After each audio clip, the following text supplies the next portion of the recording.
Is your Lorex NVR mouse not working? Let's get it fixed. First, the most common culprit is the USB connection. Try these steps. Step 1. Switch USB ports. Many Lorex NVRs, especially older models, have underpowered USB 2.0 ports. Try switching to a USB 3.0 port if available. Step 2. Use a powered USB hub. This ensures the mouse receiver gets enough power. Step 3. Check the receiver. If you're using a wireless mouse, make sure the USB receiver is securely plugged in.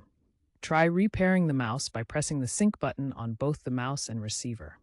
Interference can also be an issue, so keep the NVR away from Wi-Fi routers and microwaves. Step 4. Restart the NVR. A simple restart can often resolve temporary glitches. If these quick fixes don't work, let's move on to driver and firmware issues. If basic troubleshooting didn't solve the issue, it's time to dig deeper. For Windows-based NVRs using CMS software, driver conflicts can be the problem.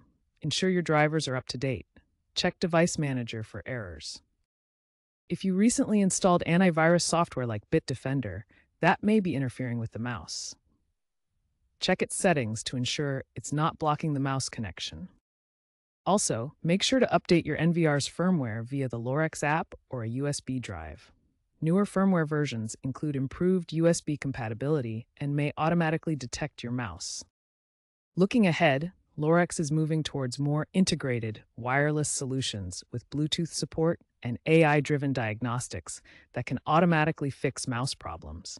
While future models might use touch-based interfaces or voice control, remember that these fixes will keep your current system running smoothly.